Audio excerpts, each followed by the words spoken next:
Hey, we're continuing our series, Where Are You Going? And we've talked about where are you going in your relationship with God. We've talked about where are you going in your relationship with others. And today we're talking about where are you going in your marriage, all right?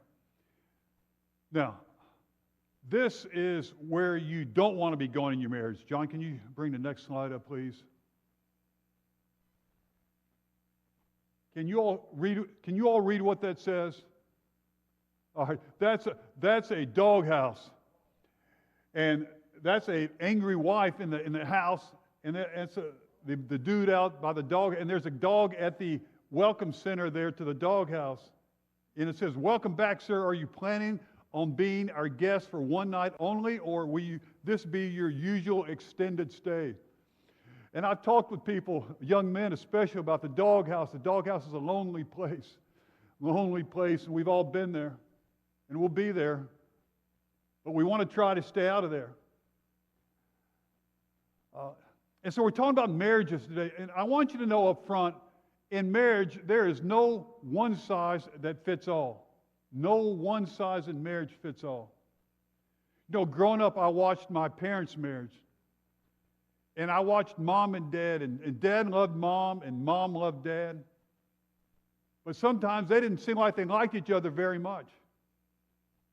But somehow they made it work together, and they made it work till death do them part. And yes, they did. And for us, you know, the marriage that works for you is the marriage that is right for you. You know, if it's good for you and it's good for your spouse, then it is absolutely good, because my parents did it their way, and Carol's parents, they have another kind of marriage, and their marriage is different than my parents' marriage, and I guarantee you, Carol and my marriage is different than your marriages are. How we are together is different than our children's marriages. And we look at them, they look at us, and hey, it works. Our marriage works at least it works for me. And Carol, I assume it's okay with you too. I hope that's the case, yes? Yes. I hope it is. Yeah, beauty fades. And there's the challenges of growing old, but there's something really awesome about growing old with the apple of your eye. But as good as our marriages can be, they can always be better. So today, as we talk about where are we going in our marriages, we're going to look at God's best for our marriages generally, then try to understand how we can take that and place it and apply it to our marriages specifically. Because Paul, one of Jesus' disciples, writes to the Christians in the book of Ephesus, in the city of Ephesus. It's a city on the western side of Turkey off the Aegean Sea. At that time, it's about 300,000 strong. It's a seaport city, and people from all backgrounds and diversity and lives, and just, it was a melting pot of all kinds of different cultures. And the year's around 52 AD. And here are these brand new Christians on Ephesus trying to understand what it meant to be Christian during their time. What it meant to be a community of believers in the midst of this very diverse, very worldly, very ungodly city. And so he writes to them and shares that in community, as in our marriages, we should always be going towards sacrificial love. Or we should always be going towards sacrificial love. Ephesians chapter 5, verse 21. As Paul writes to them and to us, he says, "Submit to one another out of reverence for Christ." And the word submit means to arrange under, to subordinate, to put in subjection. Now, growing up, when I heard this passage, I always got really uncomfortable, because when you hear the word subjection, you think of obey. And you read it, you know, obey, but it's not obey. The word submit is a different kind of word. And Paul doesn't say that we should obey one another in the sense that the church should be going around, I obey you, you obey me, and we're obeying, we obey each other all over the place. No, Paul says we are to submit to one another in the sense of submitting to one another's needs. All right, submitting to one another's needs. All right, when one of us is hurting, that means I should drop whatever it is that I am doing, and go to try to be with that person that is hurting, so I can hurt with them and I can meet them in their time of need. And if I am grieving,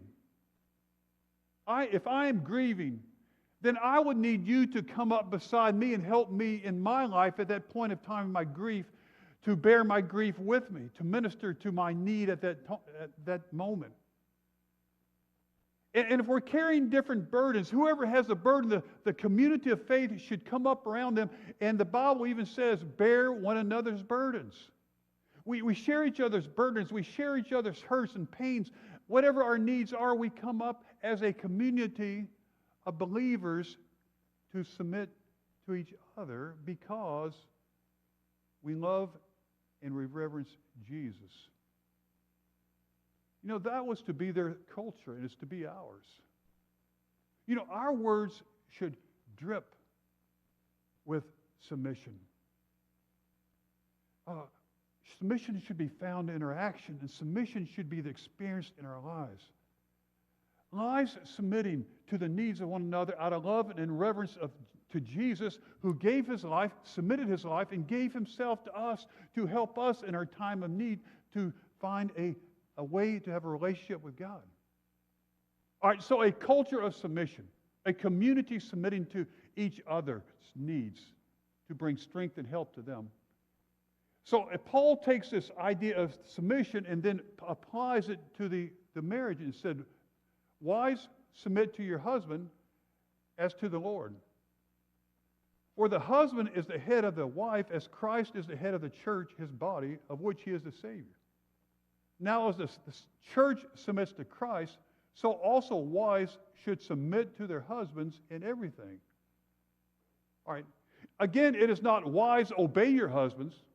It doesn't say that. It says, wives, submit to your husbands out of this culture of submission. Submit to the needs of your husband, because the Lord knows us guys, we're just needy.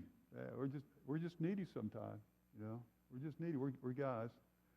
Yeah, in his book titled His Needs, Her Needs, Building an Affair-Proof Marriage, clinical psychologist Dr.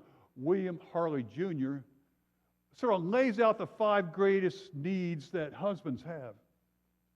And he says that they are sexual fulfillment, recreational companionship, an attractive spouse, domestic support, and admiration. Because of their love for Jesus, wives are to submit to their needs of their husband because out of that love for Jesus. Then Paul turns right around and says to the husbands, husbands, love your wives just as Christ loved the church and gave himself up for her, to make her holy, cleansing her by the washing with water through the word, and to present her to himself as a radiant church without stain or wrinkle or any other blemish, but holy and blameless. Husbands, love your wives just as Jesus loved the church, gave himself up for the church, and submitted his life to her. And women have different needs than husbands. And Dr. Harley writes that a wife's needs, a woman's needs in a relationship are affection, conversation, honesty and openness, financial support, and commitment to the family. See, the husbands are submit to the wife's needs as the wife submits to the husband's needs, just submitting to one another out of love and reverence to Jesus, who willingly submitted and gave his life to us. It's a kind of sacrificial love. Because that's the example that Jesus set for us, a life of sacrifice. And this is where our marriages should be going, to sacrificial love, which over time matures into caring love. Verse 28. In the same way, husbands ought to love their wives as their own bodies, and he who loves his wife loves himself. After all, no one ever hated his own body, but he feeds and cares for it just as Christ does the church, for we are members of his body. You know, real love, sacrificial love, cherishes and cares for the one it loves. You know, and Paul is focusing back here, it begins with the wise husband, but then he really leans into the husbands. Because he's trying to change how they view their relationship with their wives. You see, at that time, women were not valued. They were considered to be objects. They were possessions. They were like tools to be used. And you know what? I want you, I've been involved with marriage relationships. As I worked with a couple, I could sense that the husband, the way he looked at his wife and the way he treated his wife, that he did not value her as a person, as an individual, as someone that he should be loving and cherishing. It was something that it's almost like, well, she's lucky to have me as her husband. He thought an awful lot of himself. And when you see a person, an individual, as an object or thing to be used for your gratification and just for you, you treat them one way. But when we sacrificially love them and cherish them, instead of using them, we're gentle with them. We care for them. We're tender. And we care for them just as we care for ourselves. You know, I talked about mom and dad. A number of years ago, when I was 12 years old, the Boyd family had a tragic event happen at our home. I wasn't supposed to be around, but I just happened to be at the wrong place at the wrong time. But Dad was professor at Campbellsville Baptist College of Chemistry, which is in middle of Campbellsville, Kentucky. And he'd been there a long time. He was tenured, and he was senior. But the college at that time was going through a very difficult financial period. Enrollment was down. The funds were down. And some tough decisions had to be made, so they began downsizing the staff and the teachers in different departments. And my dad was sometimes expressed his opinion when his opinion wasn't always valued. You know. And so when they determined to downsize the department, even though he was senior and even though he was tenured, they decided to release Dad and keep a younger professor instead.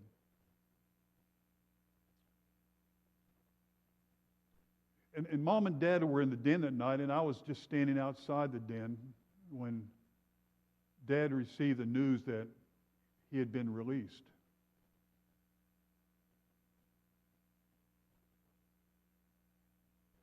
And it was more than Mom could handle. You know, there were 5 of us children to feed. There was no other job he'd been looking for, nothing that was out there.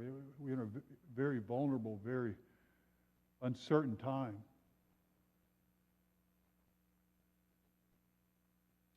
And when they got the word, Mom broke out hysterically crying.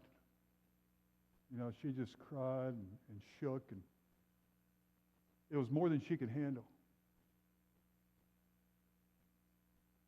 And I remember Dad, he just, I'm a little guy watching this whole thing play out, and I remember Dad just sitting beside Mom on the couch, and he just took Mom in his arms, and he held her. He just held her. Didn't say anything for a while, just held her.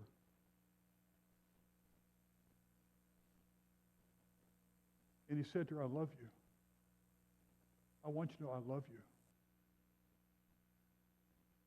and it's going to be okay. We're going to make it. And he just held her as she cried. And in that moment, I saw my dad caring for my mom, just loving her, cherishing her, just as Christ loves and cherishes his church. That's why what Paul's saying is so incredibly amazing. He's saying the most precious of all relationships that we have as human beings is the relationship between a husband and a wife. And this relationship is only accurately portrayed in the relationship of Jesus Christ and how he gave his life for his church. Jesus, who came seeking for his church. Jesus, who was beaten for his church. Jesus, who took the nails for his church. Jesus, who was hung on a cross for his church. Jesus, who because he loves his church, said, one day I'm going to come back to take you home to be with me. And the neat thing is that you and I, we make up this church. And he who loves his wife loves himself. After all, no one ever hated his own body, but he feeds and cares for it just as Christ does the church. Where you're going in your marriage should always be towards sacrificial love, and this sacrificial love then matures into caring love that blossoms into its full expression in permanent love. Verse 31. For this reason,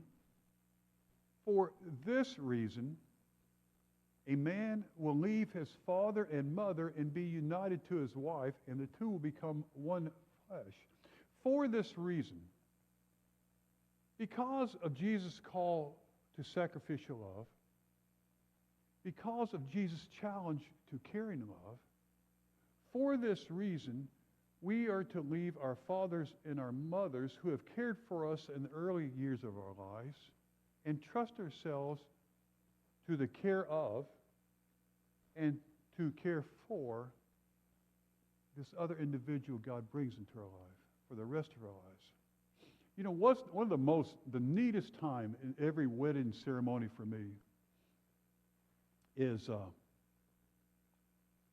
when I'm standing at the front and the groom and the bride-to-be standing before me, and the bride is standing there with Dad, and Dad has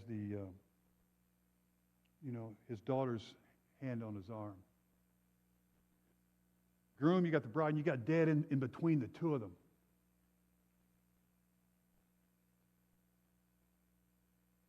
You know, this is the life they've known to date. The groom, the bride separate, the families who have watched and provided care for them. Then I always say, who gives this woman to be married? And the Dad says, her mother and I. Then he takes her hand off his arm. He steps back and places her hand on the groom's arm, and he brings them together. And then he goes and takes his seat. For this reason,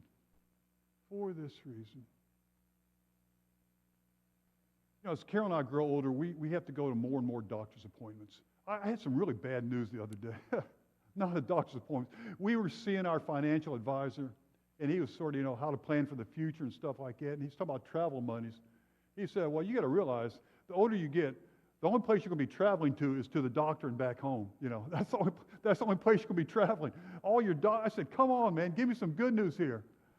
You don't have to worry about traveling anywhere else. It's just to you see your physicians. But as we grow older, we go to different doctor's appointments. And if it's a minor doctor's appointment, we go by ourselves. I go by myself, and I tell Carol what happened, or she goes, and she lets me know, hey, this is what, da-da-da.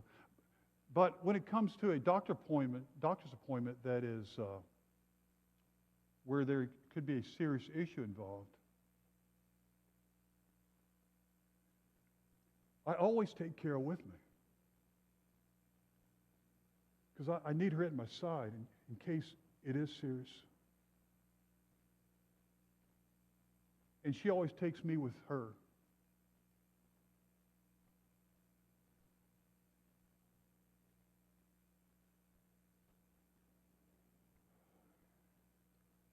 You know, we've been through some things together in our lives. And we're going to be through some other things and all that stuff that makes up our lives. But there's no one else I'd rather have at my side than my wife. Because I know that together we'll make it. Whatever happens, we will make it, and we will make it together.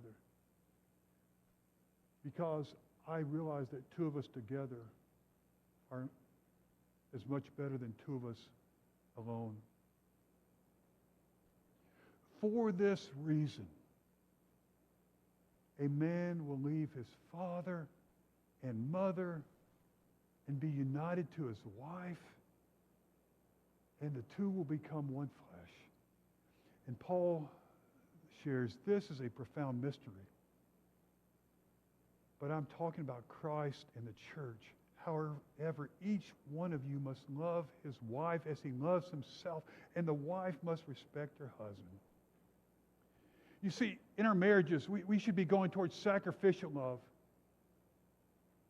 towards caring love, and towards permanent love, because that is the kind of love that Jesus wants for us in our marriages, and that's the kind of love that Jesus wants to give to each one of us. But the thing about Jesus is he won't force it on us. He won't make us accept his love. We can't say yes to Jesus. You know, he won't make us say yes to him. He waits for us. You know, he's made the first move. He came for us and showed his love for us by dying for us on a cross. He showed us his love, and he's waiting for us to respond to him.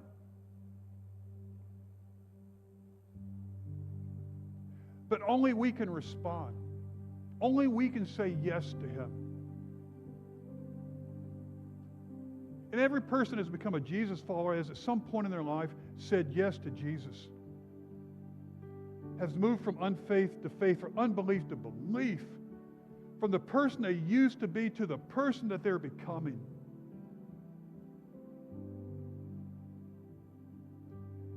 They've cried out to God, you know.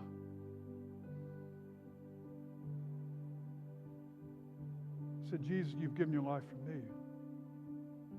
I want to give my life to you. I give you my life. I give you my life, Jesus. I give you my life. And open our hearts, our arms, our lives to the life that Jesus has for us. And become believers and step into an amazing life. But others, maybe us, are believers. And Jesus wants much more for our marriages. Our prayer would be, Jesus, help me to love my spouse more. Help me to have sacrificial love, caring love, permanent love. Because that's exactly the kind of love you've given to me. Dear God, thank you for this time of worship we've had together. Where are we going? Where are we going in a relationship with God, with you, a relationship with others? Where are we going in our relationship with this person you have placed in our lives, this very precious person? Man, the years go by and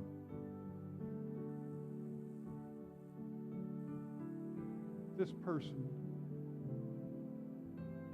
who has said yes to our love, and together we say yes, said yes to your love.